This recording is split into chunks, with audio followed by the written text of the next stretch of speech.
Life doesn't give you a montage to get over the grief. It gives you a shovel and tells you to keep on digging. It gives you an axe and says keep on chopping. You don't get to slow down. We live in a world now that we want more, faster, and Grainier lives in a world of less, slower, forever. There's a quiet rebellion in just enduring. Have you ever been laying in bed and you hear that train passing by, 3 a.m.?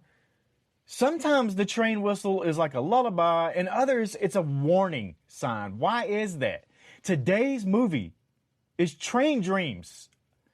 Welcome to Parallel Frequencies. I am just Blane. That is Coco, and you are the freaks. Coco, what's up over there? How are you? Hey, I'm just hanging out in my art room. Just hanging out. I see that. With the cat, you know. I see that, and I see that shameless plug for Practically Magic, the podcast. That's just where the poster goes when I'm not using it. So it just gets a little cameo appearance in Parallel Frequencies. I love that. Magic. I love that. We did a great movie yesterday. Good luck, have fun, don't die. And lots of people talking about that. They had to go watch it. They had to see for themselves. What else have you watched here lately? You seen anything good? Oh, yeah, over the weekend. You know what I'm really digging is that Adam Sandler's daughters are getting involved in his production company in Happy Madison. And they've been doing some great movies over the last couple years. The You Are So Not Invited to My Bat Mitzvah was fantastic. It feels like this new era where, Billy Madison and Happy Gilmore and all of that was like the bros club. It was like Adam Sandler and all his buddies, and he just got off Saturday Night Live, so he was young and kind of an idiot in all those goofy movies, which I loved. No judgment on that. I absolutely owned every one of them. But this feels like a new Adam Sandler, or I guess Sandler Generation. This is like a new era because this is about girls, and it kind of has a more feminine silliness in the way that girls approach life and growing up and things like that. And I absolutely loved it. So I watched Roommates this weekend. Just came out. Oh, yeah, okay. And I love what you're saying here. I love this take on Adam Sandler. I thought the same thing when I saw Happy Gilmore 2 and I saw Sadie. Yeah. He's got Sadie and Sonny. Yes. Sadie played Charlotte in Happy Gilmore 2, and I thought she absolutely crushed it. Yeah. I can't wait to see more from them. I like that. Oh, these are just absolutely like a little peek. If anybody wanted a little peek, see into the life of a girl growing up and what that's really like, or girl relationships. And before that turns off, everybody who's like, nah, I don't want to see that. We've been watching bro movies forever, and we're all for it. So if you want a little taste into how girl life and relationships can be hilarious and funny and deep and moving and terrifying and all of the things, I think they do a great job. Sadie, I think, she's the lead in this new one, Roommates. And, she plays somebody who has a hard time making friends. And so when she finally goes to college and her and her roommate become besties, she's like, I finally found a best friend. And then it kind of goes wrong. And man, I can relate. I mean, we all have like a hard time making friends that feel like a really deep, authentic connection with somebody.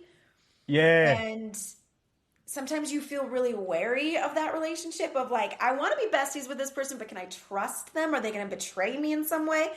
And that plays out in this movie, but like hilariously. It's just I love perfect. that. It's a perfect blend. Great and job. And that's Netflix. Yeah. Right? Yeah. I believe so. Happy Madison and Netflix. I believe they've got that. They've got a great thing going. So a little partnership there, we'll say.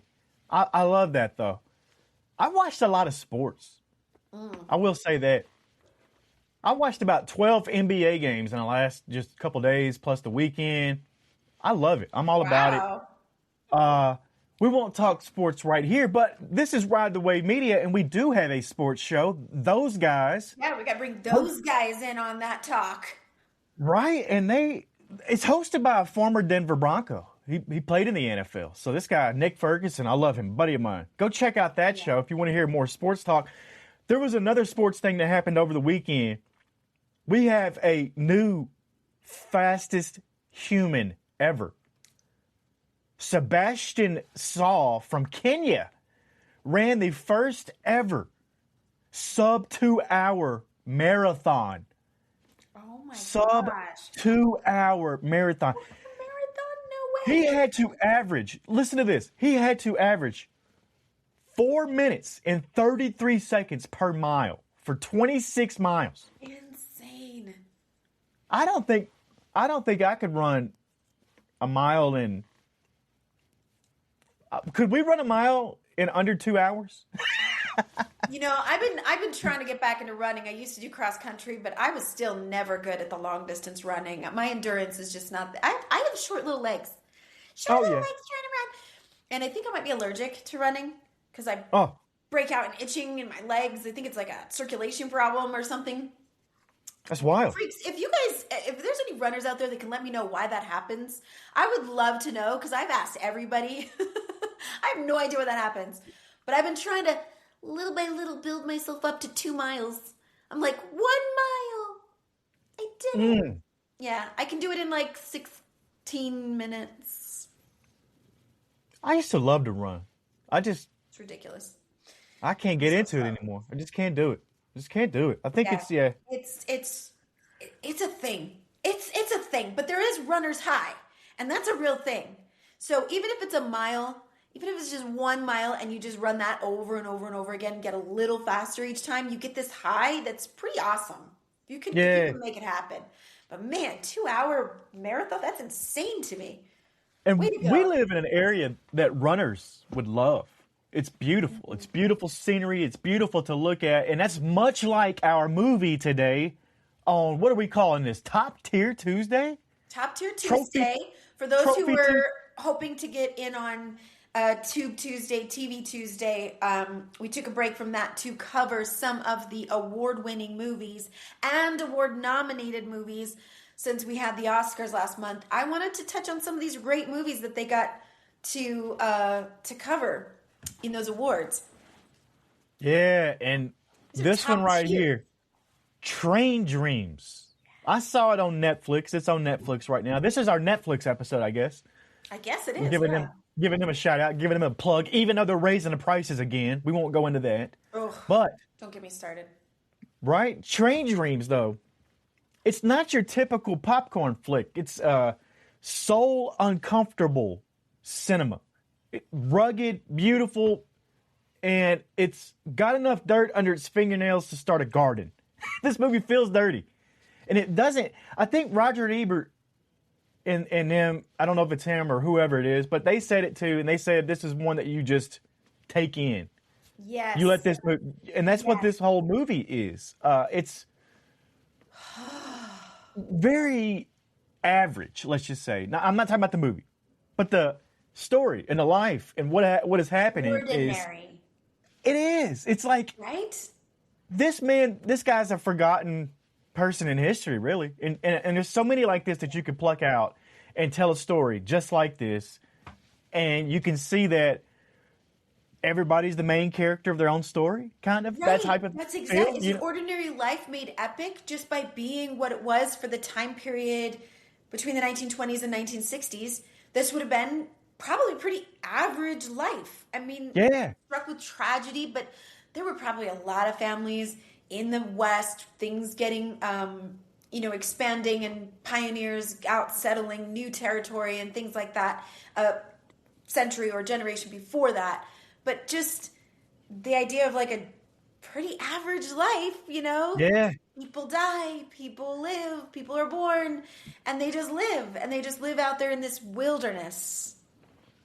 And you got this main character in this one, the guy, Robert Grenier is the name, and Joel Edgerton is the one that plays him, and it's incredible. But he's a laborer at the start of the 20th century. Now this is the time in history. There's no Wi-Fi. There's no safety nets. It's just a man, an axe, and a dream of building a life in the American West. Have you ever seen those black and white photos of the men sitting on steel beams like 50 feet in the air? Yeah. And you think... Yeah, when they were building New York City. Yeah, and you think, who hurt you? Like, why are you doing this? you were this close to falling off. Like, how can you be so fearless and be up there doing that kind of stuff? Why risk their lives like that? And you're right. It is the American dream. I mean, it was the whole idea we were sold, like, just make enough money. Maybe you can start your own whatever and build a life for yourself that's better, leave something better for the children that you have. And I think that was, motivating for a lot of people. Was like, yeah, I got to get out there. I got to log these trees. I'm pretty sure I'm, one tiny little mistake away from being crushed by a tree out here in the wilderness, risking my life for this, for a logging company, by the way. For a logging company. Not for anything that noble, but hoping he might scrap together enough money to start a mill at home and stay home with his family. And, you kind of see that play out in this movie. This guy, Robert Grenier, he's just your great-grandfather. He's my great-grandfather. He's exactly. That's all this is, right? I love how you just touched on it. He's like the quiet protagonist. He's not out there to save the world. He's just trying to survive the sheer weight of it. And the train in this is a symbol. It's progress, sure, but it's also a giant metal snake cutting through the silence of the wilderness. Yeah. And that's what they're helping to put up, to do. And you've got the fire, and that's kind of the shift tone from the movie. And it changes everything for him because this loss is not a plot point, but it's an atmospheric shift in the entire movie. One day you've got a family, you're just doing your thing. The next you've got ash in a valley that looks like the surface of the moon, because that's what it looked like he walked into, and that's sad. It's tragic. Mm-hmm. Yeah. And then, how many of us have had a before and an after, the moment where the timeline of your life just snaps or splits or whatever you think it does, because it does happen to all of us. It may not be as tragic as what happens to Robert Grenier, but we all have those moments. Do we not, Coco? The grief that he feels, you feel that, again, like you said, the before and then the after. There's this death that happens, not just the death of his family, but for him. Like, yes. He died, a part of him died, his purpose died. He had to find new purpose. He had to keep going. One of the quotes from the movie, one of my favorite ones, a man can get used to anything, even things that break him. Yeah. He's not going to, roll over and die, but he also has to find a new way of living, because they were his reason for living. They were his reason for going out and logging and trying to earn enough money and start a garden and, try to catch fish in the river. And the world and life that he knew had to change. But I love that you mentioned the black and white photo, because this reminds me, it's almost coming up. May 10th is the anniversary of the Golden Spike here in Utah. It's a big deal. It's when the railroad Transcontinental Railroad was complete, and the Golden Spike was dug into the last beam or railroad tie that they put down. Yeah. And my dad actually does the reenactment every year. He's one of the guys that goes up there and plays one of the delegates from Arizona or some such thing. I'm not sure. But they reenact the photo, the black and white photo of the two train cars coming together and everybody in that photo. And that's a big deal for Utah history. And for a lot of us who have relatives, I have a relative in that photo, the original photo from the Golden Spike. One of my great-grandfathers, some such, however many generations back. Yeah. But I think this movie really helped kind of show that balance between progression, right? It was all about westward expansion and, unite the East and the West. And, but then also, what were they doing to the environment, to the indigenous people that lived on that land? They were displacing them to build that railroad. Those of us who have ancestry that are, there's a photo. Yeah. Ask me if I can point out which one's my relative. I don't know if I could, but we have that picture all over in our house. Well, we might be able to find out right here because they've got them labeled. Look at this. We have the little numbers on them. I think my husband has a relative in that too. We're all from our family hails from Brigham City, which is just a little south of where the Golden Spike is. So that's our family history there. But you feel like both that grief and that pride of being a part of all that.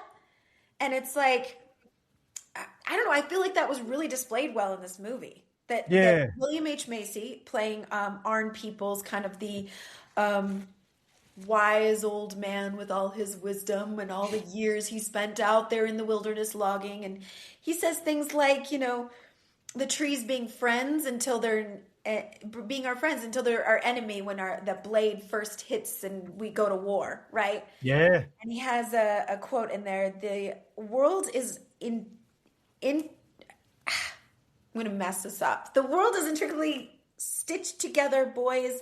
Every thread we pull, we will not know how it affects the design of things."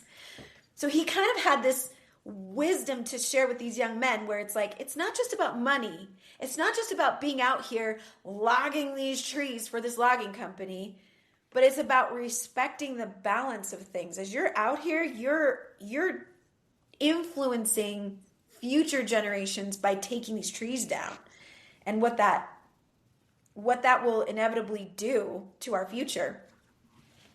Right? I loved that play with all of that nature versus man kind of balance in this movie. Yeah, and we see that. We see a lot of that. We see nature kill people without warning, and that's what's going on right there in the forest, in the loggers, and they just keep on going. It's like, well, we don't get to grieve. It's not a lot of time for that. There's more money to be made, and there's a deadline to hit, and let's go. But I think that's what it was like then. Life doesn't give you a montage to get over the grief. It gives you a shovel and tells you to keep on digging. It gives you an axe and says keep on chopping the trees. Like, you don't get to slow down. And that's crazy. We live in a world now that we want more, faster, now. And Grainier lives in a world of less, slower, forever. There's a quiet rebellion in just enduring. Yeah. And not becoming a villain because the world was mean to you, because a fire took out your whole family. You could have became a super villain, and this could have been a whole other movie. But he didn't, and he just rocked on through the world, And yeah, it reminded me of my grandfather, actually, who was born in the house I grew up in, up there in Brigham City. It was his father's house, and it was built in 1988, so it was like during this time period that they were living in that house. And I don't know, I watch movies like this where Gladys, his wife, is taking their little daughter and they're going out, and I loved that she was just kind of right out there with them. There was a lot of equality. There wasn't like this is what the women do and this is what the men do. When they were together in their home, in their cabin, they were both kind of doing whatever the work required. She was in pants and overalls, and she's just, doing what needs to be. She's building herself a fish trap, and he's like, that's a weird looking bassinet. I love that scene. But when you watch scenes like that and you see them just kind of doing their thing, they're gardening, they're, going about life, and it's kind of slow, but also there's a lot of work to be done. What do you think? Yeah. Do you think that looks serene, or are you like, man, I'm so glad I have Wi-Fi? I gotta say, I kind of grew up on a farm. So there was a lot of me that, I could think back to my youth, let's say, and watch this movie and think, I remember the days of, no phones, being out all day from the time the sun came up till past dark, and not ever touching a device. Yeah. I remember those days. So yeah, I long for it. I don't give myself enough of that time, but I would almost need to force myself, right? I would need to be like, okay, today's a no device day. Like, we're totally taking a break. We're putting it all away, and force ourselves to really live without it and to have an experience of what you see in this movie, that what some people call the greatest generation for that reason. It was the last time people had that, where you didn't have anything like pressing right now. You sent an email, it has to be sent right back. It was like, yeah, exactly. You you've got time. Like those loggers, yeah, they had deadlines and they were told to, no time for grieving. They put a shovel back in their hand and get going. But at the same time, they had plenty of time out there in the wilderness to think their thoughts, to wander around, to engage and feel the connectedness of the trees and the land and have a relationship with that. It actually reminded me of Ralph Waldo Emerson and the essays of him, talking about the connection in nature and being yourself and finding yourself in nature.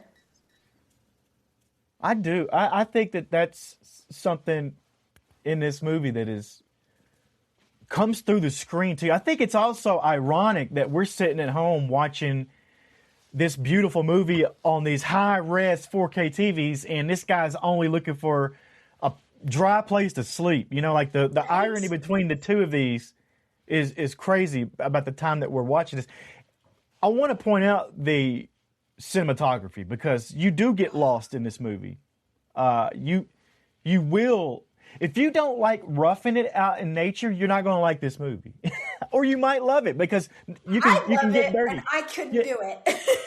You can actually see what it's like out there and not have to get dirty. But the director of photography, Adolfo Veloso, was also the first Brazilian nominated for an Oscar in the best cinematography category. Nice. So shout out to that because it really does pull you in and make you feel like you're part of this world. Yeah. I mean, I it's a thing that you watch and you think, can I do this? Because you see these people working their asses off out in the woods, and you do think about kind of what you were saying about people of today versus people of then, and you don't see much bitching and moaning going on by these loggers who are doing some hard work. They're dying out there. Yeah. Tell me what work is harder than dying for? I'm just looking at it now and thinking, we are soft today. You got people now that would. There would be people breaking up. Uncomfortable. I couldn't sleep outside for a whole night. I think I'd be miserable, and I would be looking for the first way out of it. As soon as I felt the cold and the wet and anything uncomfortable, I'm looking for a way out. I fully admit it, even in admitting that I have a deeply spiritual connection to nature and trees. I really do. But camping, not my thing. No, it's hard for me. Yeah, but to see this movie show the generation of a man who built his own log cabin, grew his own food, caught his own fish, lived that kind of life. And then towards the end of the movie, you see towards the end of his life, it's the 1960s and he's watching astronauts on TV in space. Yeah. Yeah. That blew my mind. And I wonder if our generation sees that much difference. From when I was first born, what I've seen in the 80s, 90s, and now, am I seeing that big of a difference in technology and innovation? Or is it just happening around me so much that I'm not as aware of it? I don't know, because that blew my mind in that part of the movie. Now, see, that's where we could get off on a tangent here. We could talk about... some crazy stuff. Yeah, but we could really go off on a tangent and say, well, yeah, there was a huge increase in technology that we haven't seen that kind of jump either. I mean, I don't think so. The amount of time that we were flying, that we first took flight in an airplane to landing on the fucking moon is not enough time. So you could get off on some conspiracy theories here and start thinking, well, maybe we got some interdimensional technology that we didn't have before. The disclosure day is coming. That's coming. And I don't mean just the movie, but there's a lot more than I don't know of. I'm just observationally looking around me and thinking, well, yeah, we have AI now, and that's doing some really incredible negative and positive things. I have a love-hate relationship with the whole AI boom and everything, but just to look at just from the 80s to now, where we're headed by the time Yeah. you and I are in our 60s, 70s. Like, what will we be seeing? And will it be as big of a difference as what Robert saw in this movie from the beginning of his life? Let's think about it like this, because Robert did not have the means to keep up with what's going on as fast as we do now. So let's take that out of the picture, and how about this? Let's say somebody was jailed in the 80s, and they've been cut off, Okay. and they haven't Been in seen a the bunker. technology. Yeah, jailed, being Gotcha. whatever. They've been cut off from the world for 40 years. When they come out, all you'd have to do would be show them one of these bad boys, and it would probably blow their fucking mind. Yeah. Because think about it. Probably. You're right. So I think we've seen big jumps. It's just we get to see it in real time. Yeah. And Whereas we've had back it in then, our hands. We've Yeah. had it in our hands, watching it progress each time we get a new phone, each time we get a new device, right? We've seen that progression. So we might not be as shocked. yeah, Yeah. we've had some pretty big advances, I would say. I think. Yeah. But the advance, like I said, from riding horses and cutting logs to going to the moon was not a long period of time. And that's crazy. Insane to me. Yeah, that must have been amazing. My uncle, who just passed away, he was actually writing a book. I hope somebody has a copy of it and we get it published. But it was about the greatest generation, being my grandfather's generation. You know, born in the early 1900s, in the 20th century, and what they saw, what they did, what they how they survived. And watching this movie really made me kind of connect with that idea of, while there's a lot to be proud of, again, I do feel like the whole idea of manifest destiny and westward expansion was really kind of, it's that colonizing mentality that ended up ruining a lot of things. I mean, the way that we almost made buffalo extinct. I mean, Yeah. just the impact we had on the environment, the overlogging, cutting down trees and all of that. And I wouldn't have been aware of that had I not taken some college classes I was not supposed to take. Yeah. That somebody said, this'll be a credit on your college course. Take this natural resources something or other class. And I was like, oh man, do I have to? This sounds like the most boring class in the world. And then I took it, and the professor was like, I'm going to blow your minds right now. I'm going to talk about the philosophies of manifest destiny and why it ruined the planet in all these ways, and natural resources that are now drying up. And I haven't been able to forget it since. So here I am now being like, whoa, watching this Train Dreams movie going, man, there's a lot more to this than we ever thought, or that was written in history books, right? Absolutely. What's your final thoughts on Train Dreams? Oh, let's see. My final thoughts are my personal connection to this movie, where I felt that the spirituality of it comes from like the Druid background that I have, where the trees are worshipped. The trees are like gods. The trees are, kind of a spiritual conduit. And this movie connected to that in such a way that I loved Robert's character showing a sort of honorable masculinity and a sort of spiritual connection to his job as a logger. It wasn't like, I'm just out here just to cut down trees and make money. It was very much like, I'm here to become the person I'm meant to be. And the trees were sort of that guide in helping him do that. And I think Arn Peoples too, because he was respectful of the trees as well. He understood that relationship with them. Yeah. So for me, I want everybody to just watch this movie and think about your relationship to trees. Not just logging, not just in the way that we cut them down and we use them, but like, what if they were a witness to our lives from birth to death, and then the next generation, the legacy we've left? The trees are around for so much longer. And Arn Peoples says that when he says, when you cut down a tree that's as old as Jesus, it hurts your soul. Yeah. I mean, you have to really think about that. You have to think about like, this isn't just a resource that I'm extracting what I want from it, but a sentient being with Yeah. energy that lived a life, right? That's my Yeah. final thoughts on this movie. No, I love that. I love that. You know, like the trees are alive, and why wouldn't it Yeah. affect? You know, like, I Yeah. could go deeper there too and start talking about the thin places in the forest, you know, and how it Oh, gets too yes. quiet. Which the quietness in this film, the sound design, amazing because it feels heavy. They make the silence feel heavy, like you're underwater almost, but you're in the forest.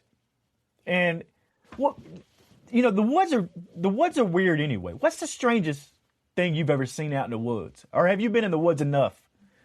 Or were you the strangest thing out there, Coco? Probably. Yeah, it's Yeah. probably more accurate as people were like, I'm afraid of you, Courtney. No, Yeah. I'm not scary. Um, I will say we you know we did girls camp and things like that a lot when I was a kid, and you know I've gone out there and roughed it. I've done it before. I can do it, but I remember one time we were traveling through the woods. We had to get like from one side of the camp to the other. We had a fireside activity or something, and then we had to get to our base camp or wherever our tents were or something. But it was Hmm. the sun was down, and I don't think we brought enough flashlights or lights for all of us because we were kind of like having to hold hands through the Oh dark yeah. and like get ourselves through the path because only one person at the front had a lantern, so we didn't know where we were or where we were going. And the woods at night, wow, that's like because you can't see anything past the trees that are right in front of you, so you don't know what's right. I mean, something could be right next to you and you wouldn't know it. Yeah. I remember walking through the woods, holding hands with my friends, and I looked around and I saw all these people. Just a like massive amount of people, but they were all dressed in like 19th century clothing, like long skirts on the women, bonnets, kind of things. There were children in like little, kind of overall type clothing What? and whatnot, and I was terrified. I didn't know what I was seeing. I didn't know why I was seeing it. I didn't think anyone else could see it because nobody said anything, but I was like, Yeah. what are all these people doing here? And I just kind of like tried to close my eyes and just focus on the ground in front of me and just go. Now, had I known what I know now, I would have maybe stopped and like looked at them and talked to them, and I would have been like, hi, what are you doing here? Like, what's going on? But that was probably one of the coolest things I've ever had in the woods. And what was it? Who was it? People. But you don't know why? No. I imagine that they were ancestral pioneer spirits that were in the woods. I That don't know is if they were wild. coming to me or they were drawn to us or what, or if it was just like my ancestors showing up to be like, hi, we're your ancestors or whatever. Or if they were connected to the forest somehow in that they had died in the area. Maybe they were around because they're around. I'm not sure. Could But be the same ones who were in the Golden Spike photo. Who knows? yeah.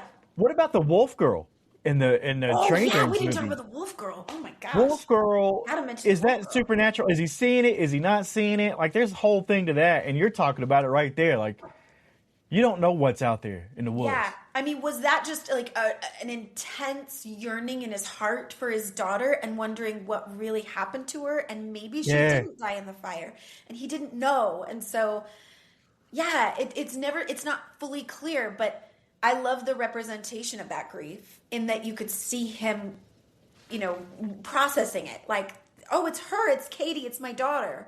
And Yeah. then she's gone the next day. And was she really there at all? And did I imagine it? And I loved that part of the movie. That was very, very powerful. My final thought is this is a 5-star heartbreaker. Bring some tissues and a stiff drink if that's your thing. It's a must watch, I will say. Yes. But tonight, freaks out there tonight, go outside, find the darkest, most quiet spot you can, and just listen. Yeah. And then tell us what you hear and the frequencies of your own neighborhood, and see what you can see if you actually intentionally are listening, what you can hear out there. I want to know. I'm love just to Blane. know. She's Coco. You're the freaks. It's Parallel Frequencies. We'll see you on the other side.